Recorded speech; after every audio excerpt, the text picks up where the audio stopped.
This is webinar 7, discussing the DNA resilience test, and just going through what it means, why one should do it, and going through some of the key areas of how to intervene and the value that you get from such a test, using a client's report results.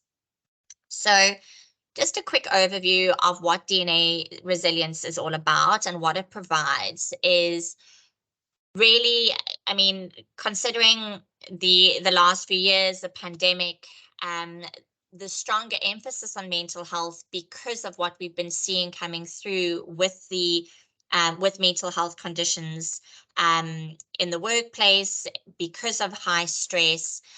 This is something that we really do need to start focusing on a lot more. And so because of that, this test was developed to consider and to identify where someone's risk areas are in terms of how you relate to stress, how you manage stress, and then how to overcome those major stress obstacles to improve overall performance. So when we're speaking about performance, it's mental performance and health and physical performance. So to be able to function in your career, in the workplace, to be able to function at home, in a family environment, with in interpersonal environments, you need to be able to have good stress management strategies. And so what DNA resilience is all about is not taking away all of the stress, because stress to a certain extent is actually healthy.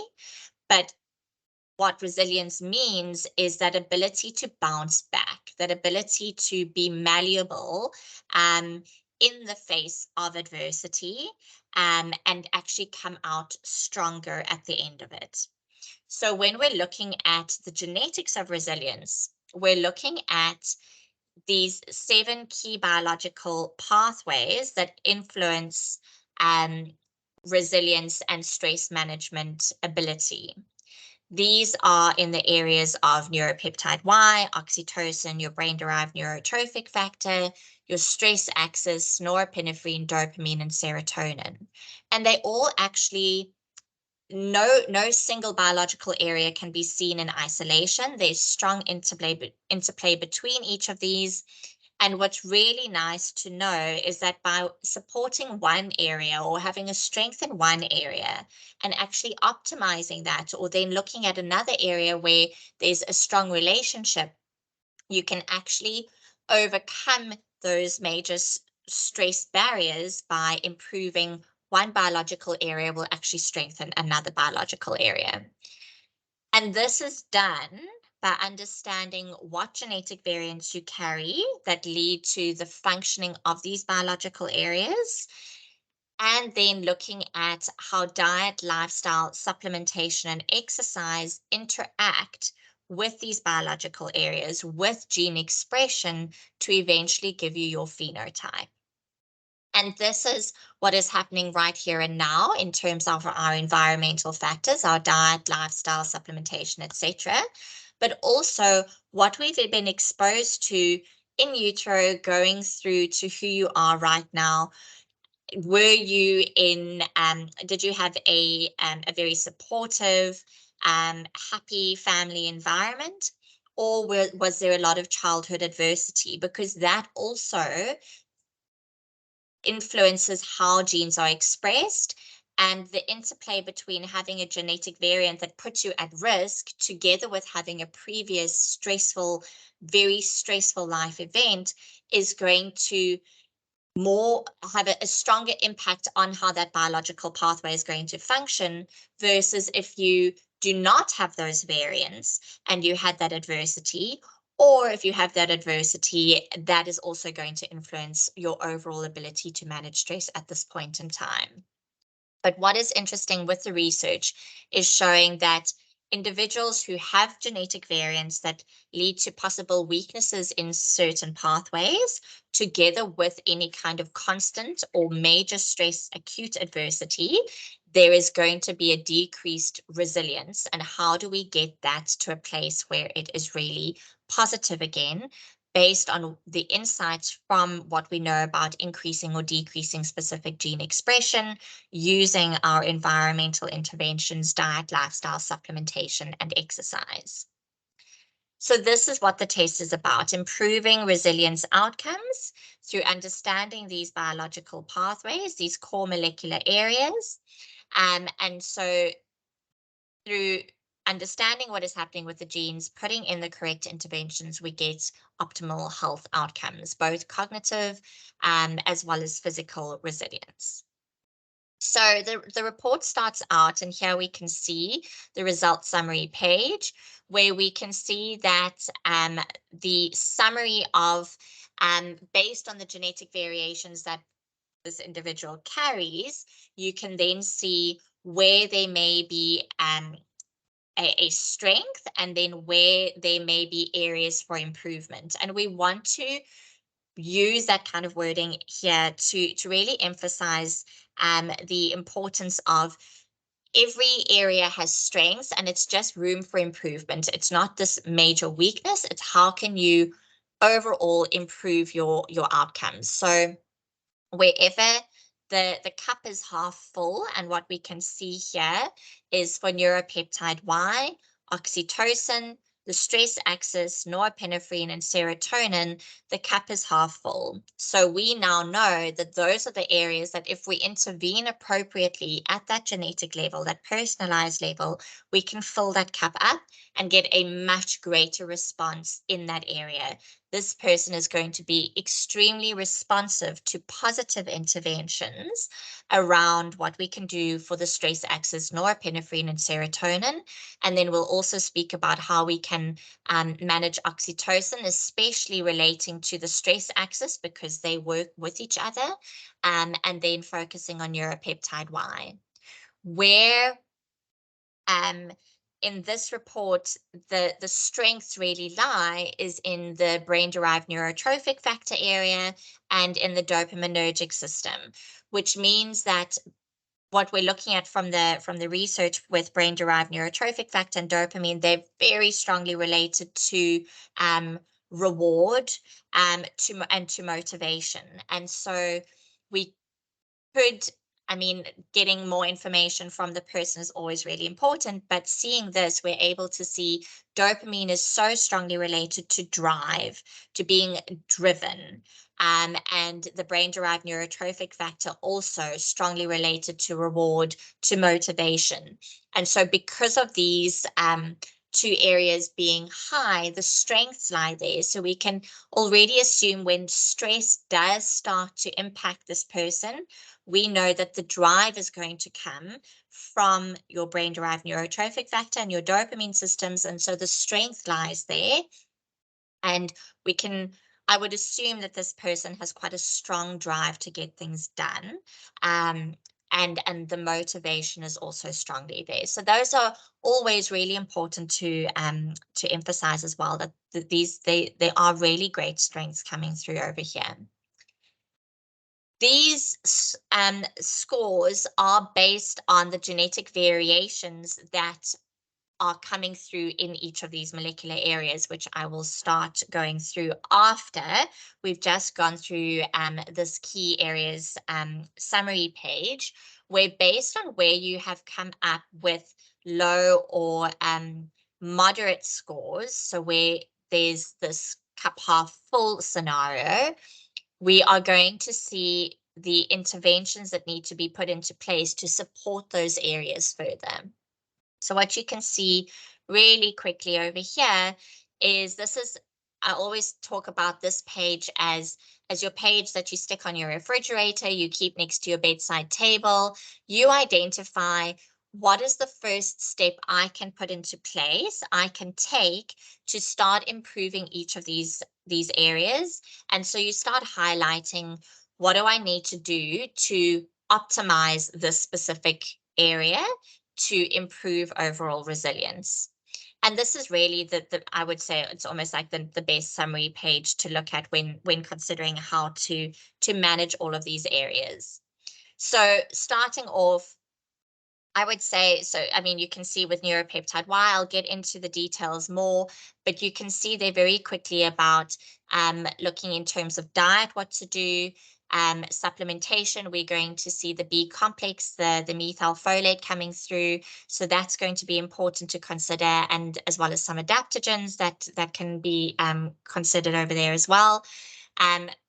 In terms of exercise, there's nothing really specific. And from a lifestyle point of view, focusing very strongly, and I would say this is probably the best thing to do when it comes to neuropeptide Y, is focus on your vagus nerve stimulation and looking at gut health. So that's really where a lot of the evidence lies. How can we improve neuropeptide Y expression is through actually working on gut health and looking at the tone of your vagal nerve. And so that can be done through deep breathing, cold water immersion. That's going to really help with neuropeptide Y expression. And on top of that, considering good gut health, and that comes from eating a great variety of foods, high fiber, rich foods, and then also possibly considering some intermittent fasting, because that has also been shown to increase neuropeptide Y expression. On the oxytocin side, and I'll go into what this means in a little bit more detail later, but really a strong focus on your magnesium-rich foods. Your supplementation, we're looking at magnesium and vitamin C to help actually with the receptor sensitivity of oxytocin. In terms of the types of exercise, yoga has been shown to help with oxytocin. And again, I would say probably the strongest effect that you're going to get, and often, of course, not diminishing what comes through from diet and supplementation, but what you can get from lifestyle to support oxytocin, to support neuropeptide Y is so valuable. And so from looking at what we're doing to support oxytocin here, it's considering pro-social acts. So it's really being just charitable. The more charitable one is, actually the more pro-social acts one does in a week. That's like if you're looking at volunteering at an animal shelter or at some kind of charity with a passion, then that actually increases oxytocin production. Positive physical touch, animal therapy is really fantastic for oxytocin production as well as loving kindness meditation. So it's your positive physical touch, your massage also coming in there because of that, and then loving kindness meditation to help with the oxytocin production. From the stress axis point of view, just to emphasize that oxytocin and stress axis work hand in hand. So when you support your oxytocin production, you actually decrease the load on your stress axis. And so it's so important, if both of these are coming up as a cup half full, you want to ensure that you are really focusing on how to support oxytocin, because that's a really powerful area. And then by doing so, you release or you relieve the load on your stress axis, decrease the amount of, or actually what happens is oxytocin will decrease the stress hormone production or help with this subsiding of those major stress hormones of your cortisol. And by doing that, you actually improve overall stress axis function. Other areas to focus on for stress axis is an anti-inflammatory lifestyle. So looking at your Mediterranean style diet, avoiding anything refined, processed, limiting caffeine and alcohol, and again, magnesium coming through quite strongly.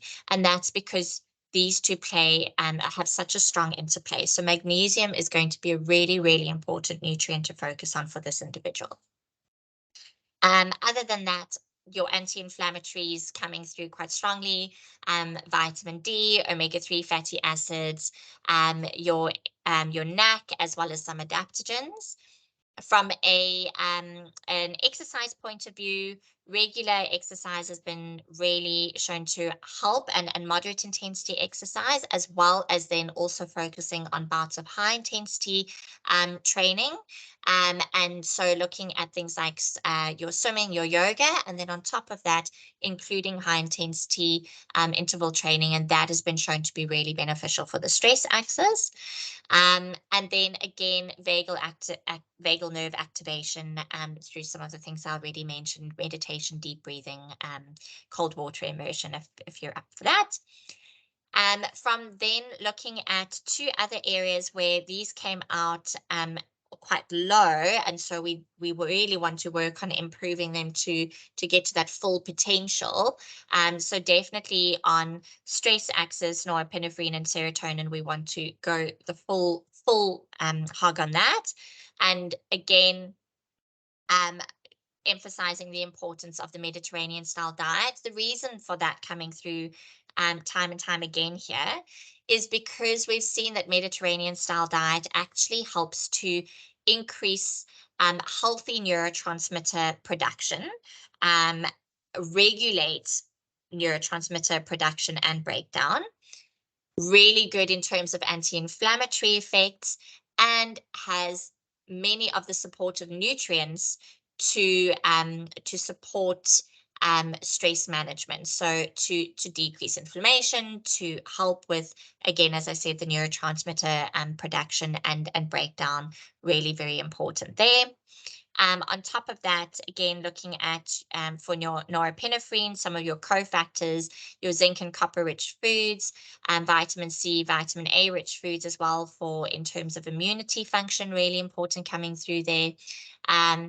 Again, focusing on higher intensity exercise, and then vagal nerve stimulation. And then from the serotonin side, Mediterranean style diet, but wanting to focus a little bit more on things around tryptophan, tryptophan rich foods, your B vitamin complex, because that's so important in creating serotonin, your gut health, your omega-3 fatty acids for the serotonin receptors, and then again, this exercise, aerobic and high intensity, meditation and yoga, and then maintaining strong social connections. So if I were to just look at this page and really try and pinpoint and summarize what should be done for this individual, I would say following a Mediterranean style diet with a great variety of foods, a strong focus on magnesium rich foods, getting in a good quality multivitamin,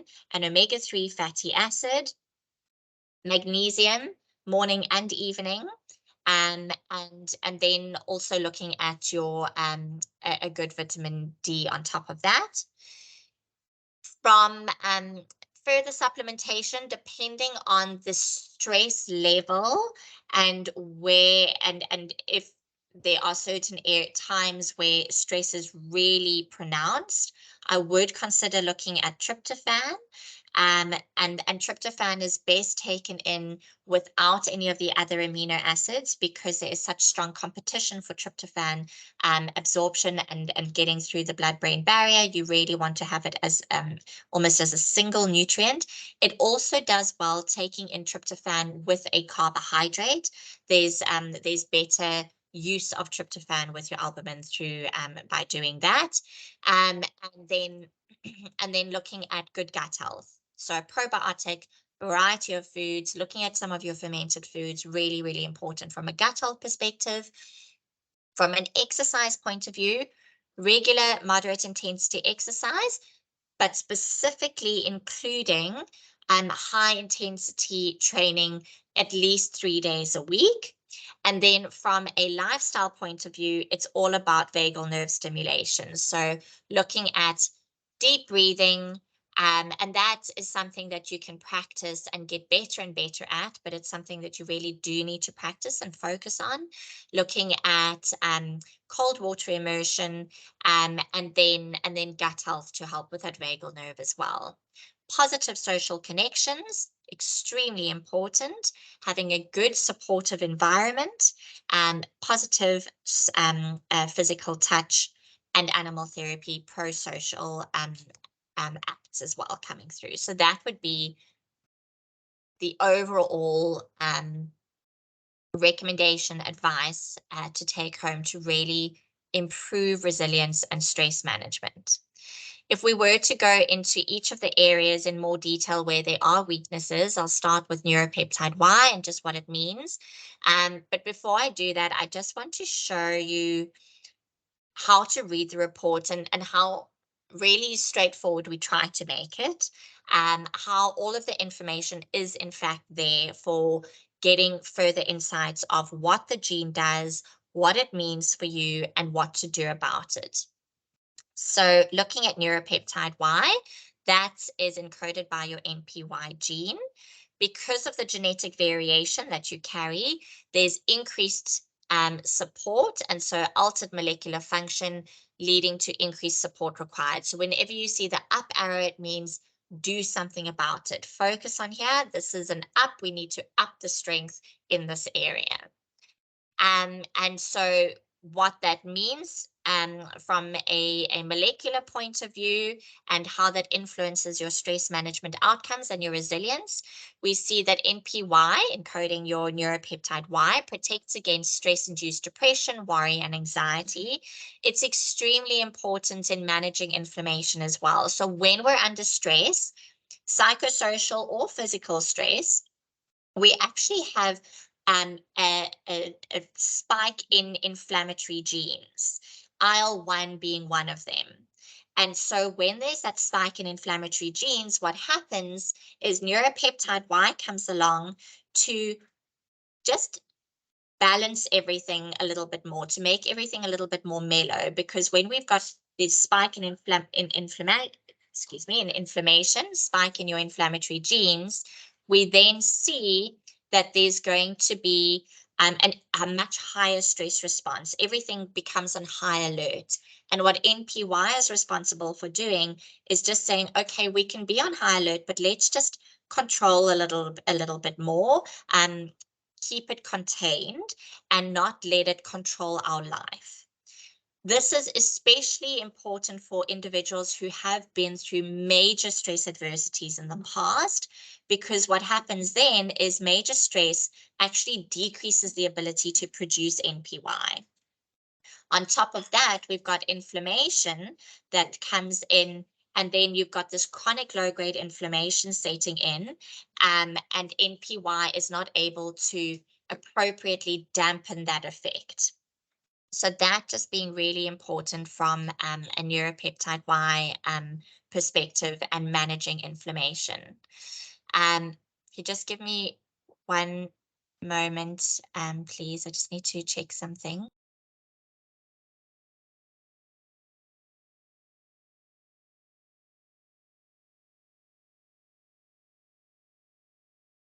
Sorry, I just had to check something there.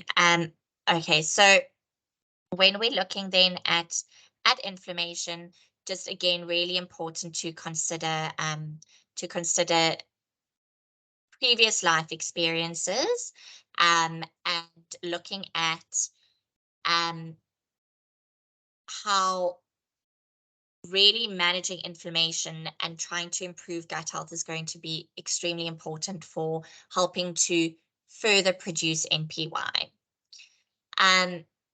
On top of that, so then what we give, so that's giving the explanation of why NPY is important, how it helps to counteract the primary stress hormones and inflammation. It helps to lower blood pressure, heart rate, et cetera, under these stressful conditions. With every genetic variation, there is always a strength and a hurdle a strength to be proud of and to further strengthen, and a hurdle to overcome. And so when we're looking at strengths for NPY, when you carry the variant, it actually means that so individuals who do not carry the variant may actually be bigger stress eaters and consume much higher amounts of carbohydrate-rich foods in stressful situations. It's part of how NPY actually regulates appetite as well. But for those who are who carry the variant, this is not an issue. And so in terms of a strength, it's great that you may not be a stress eater. In terms of the hurdles, those who carry the variant, we need to consider that stress and high pressure situations may trigger worry, anxiety, low mood, and depression, as well as physical pain. And so that higher susceptibilities to stress because of the variant may also compromise the immune system. So we want to overcome that hurdle to become more resilient. And that's where the recommendations become are laid out again with a lot of detail. So what I went through in the summary results, you're getting here again, just in more detail, and going through everything step by step from a diet, lifestyle, exercise, and supplement point of view. So again, emphasizing the importance of your dark green leafy vegetables, your B vitamin rich foods, possibly intermittent fasting once in a while, your supplements, your methylfolate, lifestyle, it's your vagal nerve, and that's where you're going to, I think, get the biggest impact from all of these interventions. For NPY, it's looking at your vagal nerve stimulation and then your methylfolate. So considering those cold showers, cold water immersion, really important for NPY expression.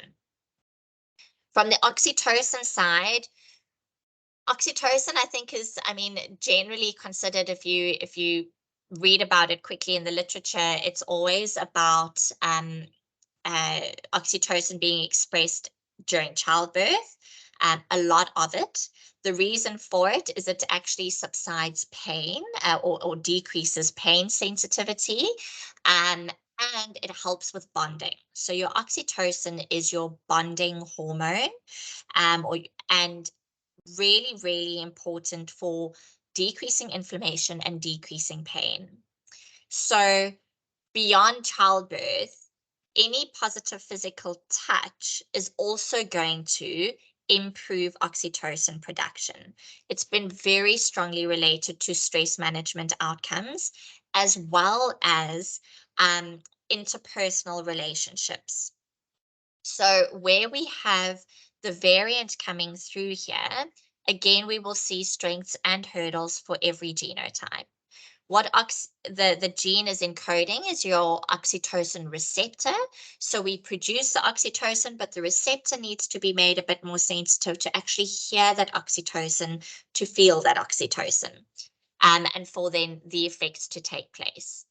So this receptor is central in inhibiting the brain's primary fear and stress center, and promotes courage, calmness, empathy, optimism, trust, and self-belief, as well as self-esteem. So this is what you want.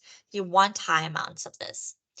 And so with the strengths, when it comes to this specific genotype, these individuals are actually more comfortable when there is isolation and solitude. It doesn't seem to take the same toll on someone as much as if they were a GG genotype. So when there was a lot of isolation, GG genotype individuals may have suffered more stress compared to actually the AG genotype person.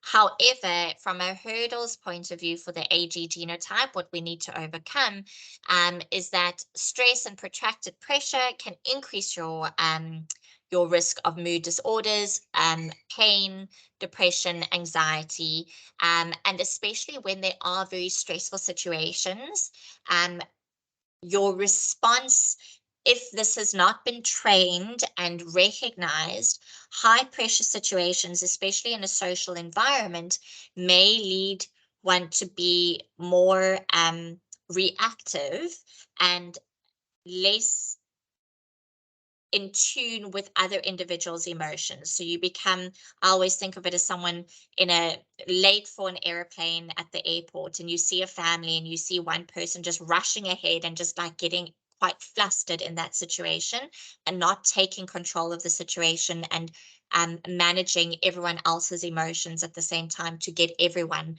to that airplane. It just becomes a little bit of an all one for all, or sorry, each man for themselves in that kind of situation.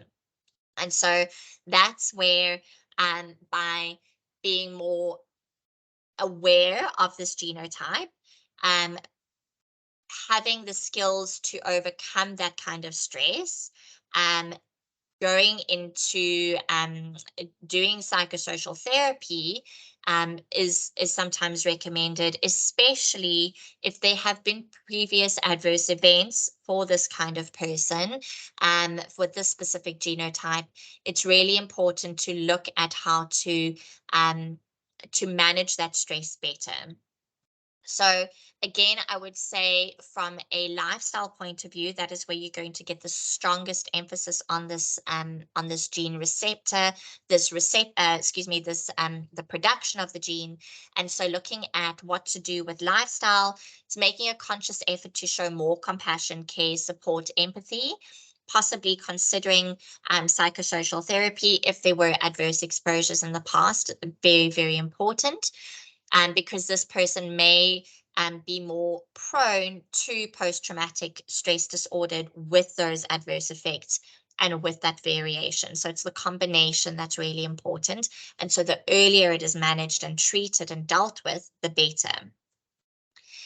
Looking at how to engage in more physical contact with those close to you, getting a good support network, positive physical touch, animal therapy for those who have gone through anything very traumatic or are under chronic stress, and loving kindness meditation. So really important in promoting resilience through producing oxytocin. From the food point of view, it's the magnesium and the vitamin C rich foods, and then obviously supplementation with those nutrients to help with that receptor function and the oxytocin production. And then yoga has been shown to be extremely beneficial there as well. Then on brain-derived neurotrophic factor side, we can see that as a strength. I'm not going to go into that in too much detail, but showing that because that is a strength, strong motivation, strengths, those with the CC genotype show good potential to cope with challenges and adversity. When you are under pressure, that is where BDNF is going to be your kind of foundation to get through that pressure. How can you further improve expression of BDNF? Vitamin D, getting out into the natural environment, omega-3 fatty acids, but especially vitamin D, and then also looking at high intensity interval training, which is actually a theme that's come through from some of the other biological areas as well. And then keeping of a healthy weight, because weight gain will compromise BDNF expression. So looking at exercise, getting out into a natural environment. From the stress axis point of view, this is where we're looking actually at variations on two genes, FKBP5 as well as CRHR. So here, FKBP5 is a really important gene that's involved in cortisol production. So it sustains the stress axis. It blocks the down regulation of cortisol. So you actually have sustained cortisol production when you have variations in FKBP5. And so what we see from the strength point of view, those who carry the variants can positively influence or alter the molecule through long-term proactive measures. So it needs to be a sustained, continuous intervention to improve or modulate the expression of FKBP5. Interestingly, again, big acute adverse events or just this chronic stress that you can't get away from will lead to chronic expression of FKBP5, which means that cortisol is just going to be there and there and there. And so overall, leading to eventually kind of what we term a wired and tired individual. So always going, but eventually going to lead to complete burnout.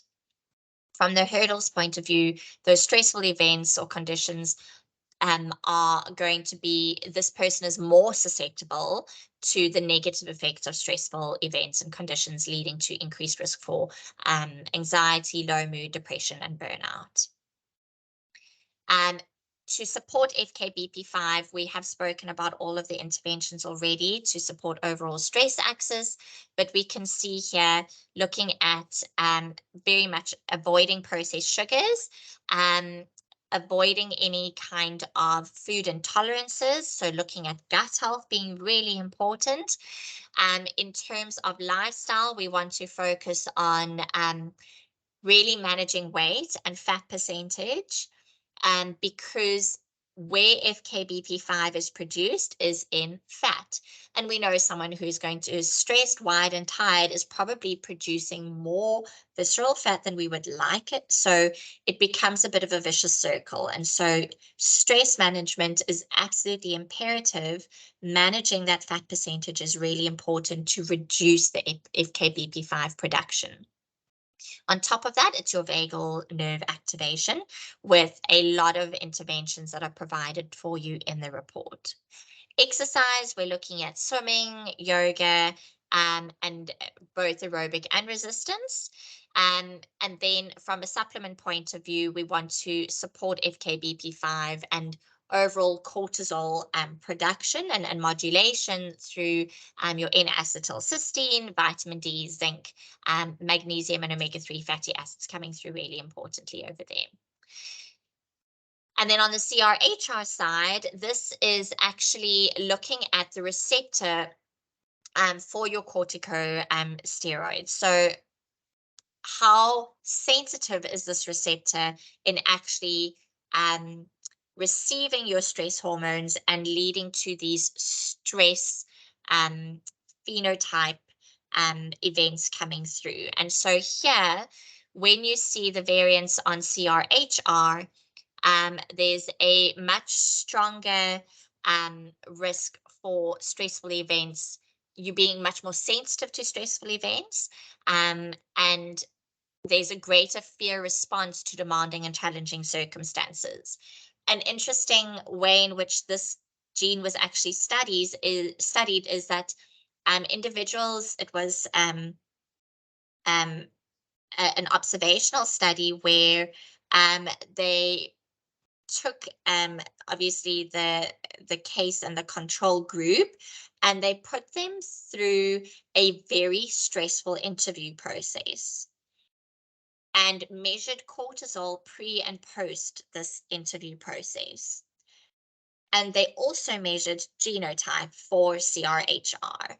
And what they found is individuals who went through this very stressful process had and carried the variants had a much stronger rise in cortisol levels pre and post interview, whereas those who did not carry the variants did not have this strong stress response.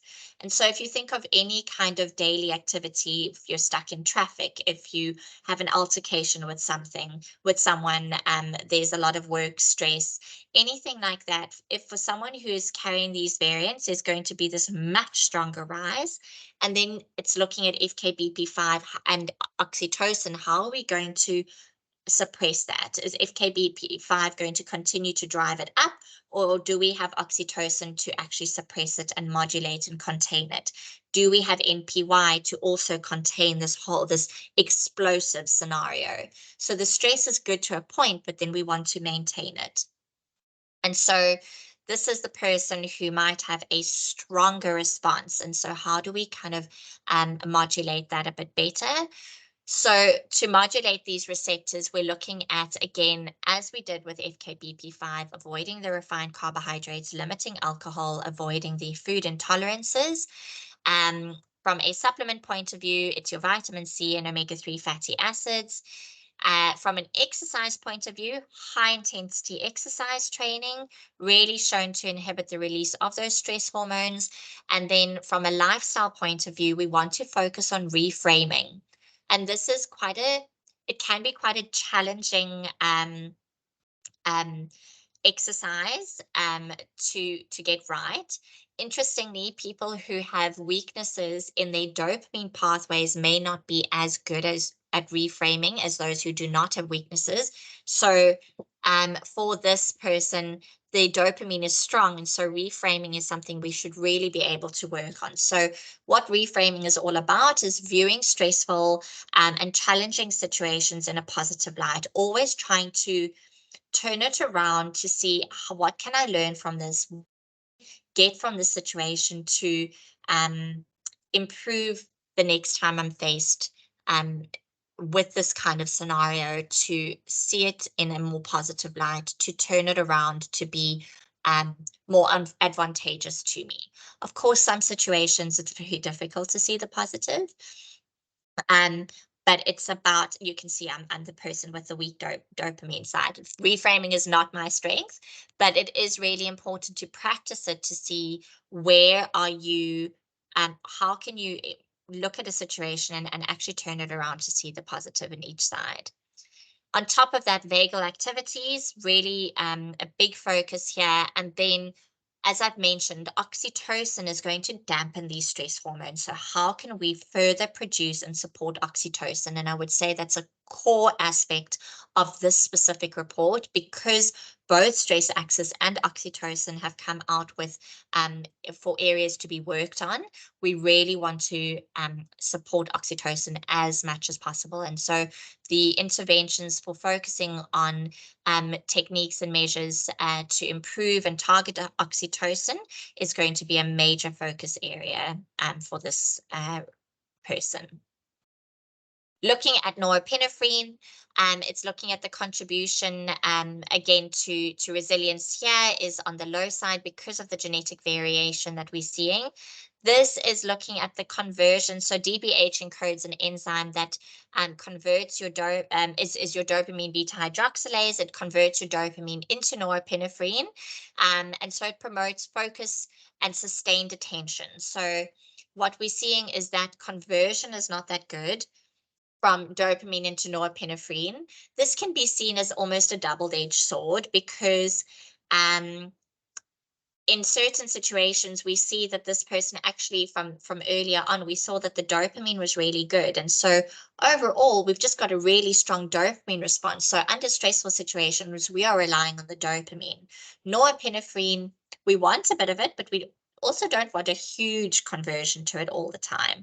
And so it's this balancing act that we need to get right.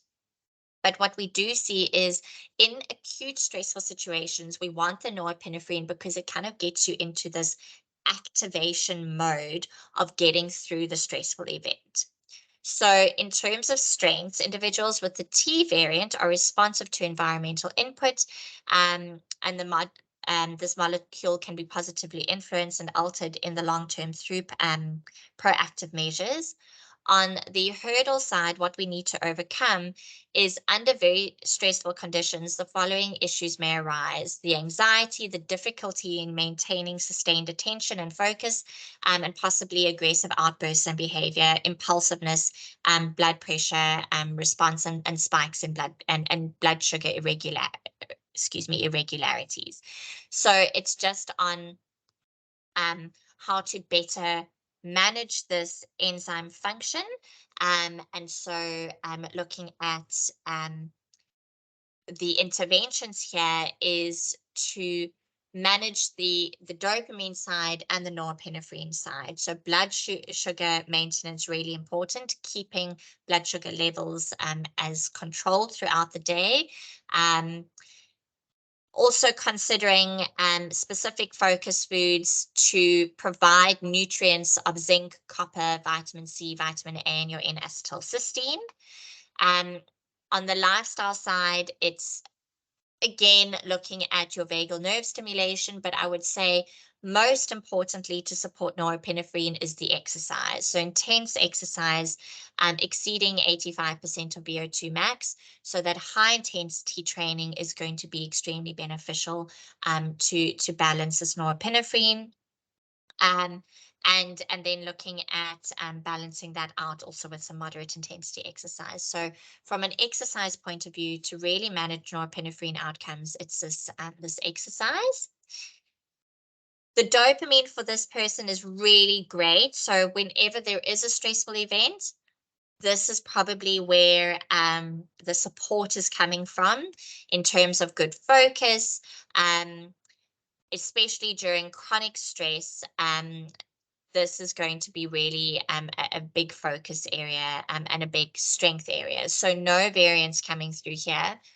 These genes have also been related to anxiety, specific addictions, and there's nothing coming through on this report. So really strong area for stress management.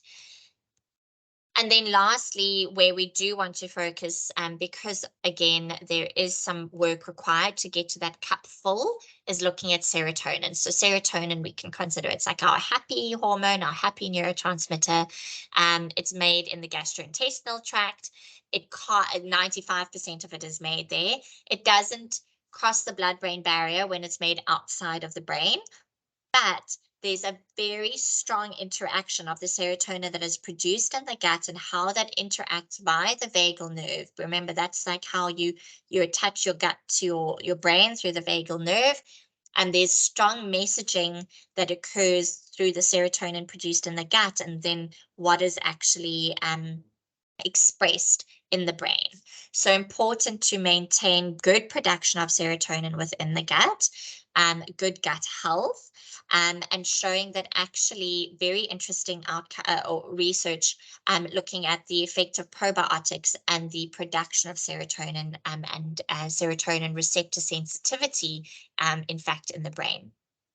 So here we do see that there's a bit of work to be done. We are looking at a number of genes in this pathway. We're looking at TPH2, which is encoding your tryptophan hydroxylase.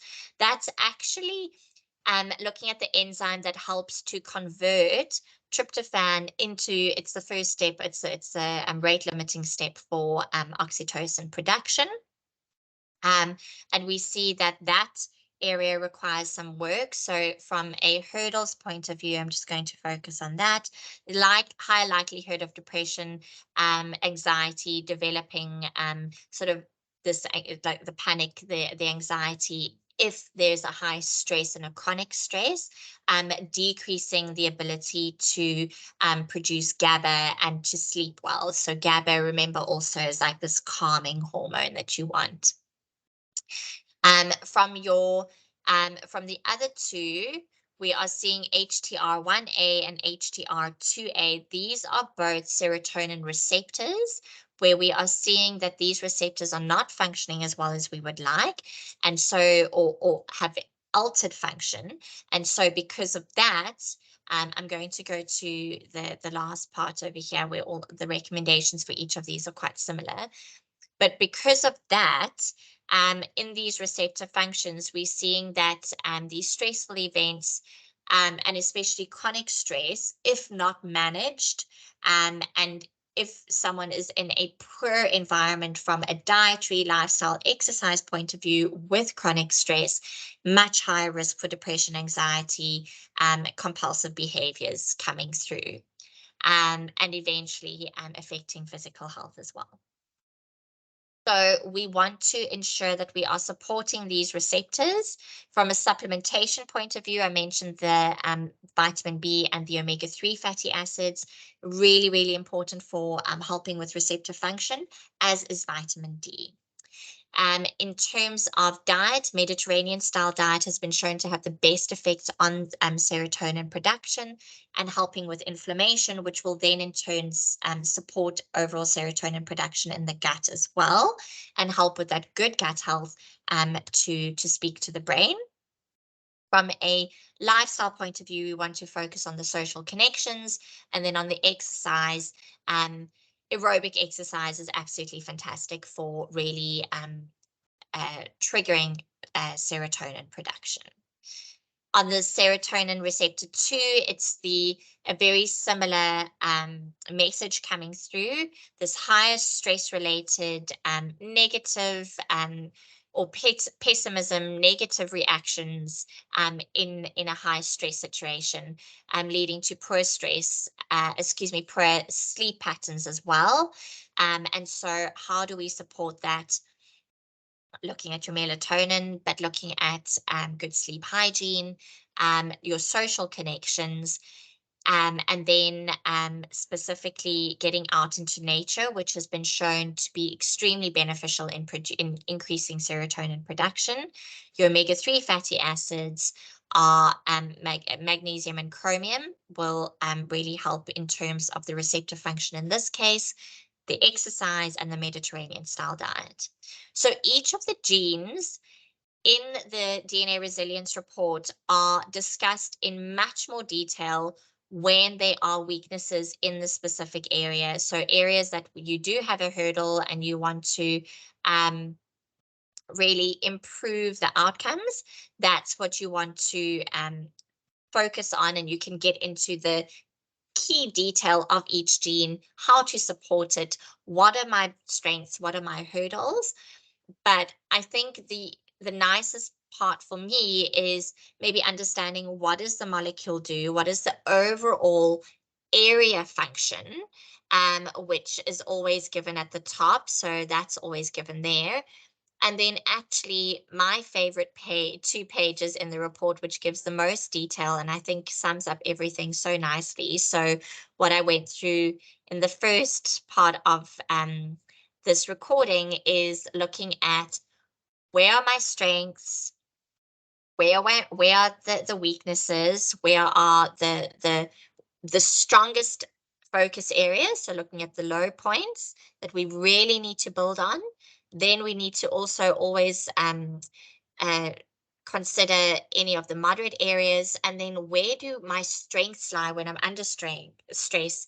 What do I know that I'm leaning on the most? So I do need to always just keep that in the back of my mind to continue to support that. But very much from this point of view, I would say by supporting vagal nerve, oxytocin production, you're going to get, and gut health, you're going to get better production of serotonin, of neuropeptide Y, and then through positive social support, you're also going to get your serotonin, your stress axis modulated, and your oxytocin being produced. Reframing from that lifestyle point of view, high intensity exercise, Mediterranean style anti-inflammatory diet with specific supplementation as mentioned in this page. So this is my really important page to focus on. So when going through this report, all of the information is there. I would say the two areas where you can get everything that you need, and you can go into the body to get the further detail, but the 2 pages you can get everything is the result summary page and the key areas that require support summary, where everything is provided for you. You can highlight where you're willing to take that first step. In other areas, you can start looking at where are the nutrients being repeated consistently throughout my recommendations to really look at, okay, those are ones I really need to focus on. Consider always where you can try and pull them into a multivitamin. And then, of course, looking at vitamin D, your zinc, your magnesium, omega-3 fatty acids, those are generally separate. And you want to look at them in good doses, bioavailable forms, good quality forms, and then never neglecting specific exercise. It's not just exercise, they're very specific exercise recommendations being given to support each area. And then looking at your lifestyle point of view, which can be sometimes the most effective in maintaining that specific biological area. If you are feeling a specific way, sometimes it's nice to go into the body of the report to see, is oxytocin now really being driven down, and how do I focus on, I'm not feeling good emotionally towards other people, I'm feeling very low, in terms of being able to interact with other people, that's where you can start to recognize that that might be the issue. And so then you would say, okay, I need to support the oxytocin a bit more. So today, my bigger focus is going to be maybe on oxytocin. And so that's where I think the DNA resilience report can provide so much targeted insight, overall stress management to improve resilience, improve cognitive function, overall performance to get you to the best you that you can possibly be. So I hope you take value from this report and enjoy going through it.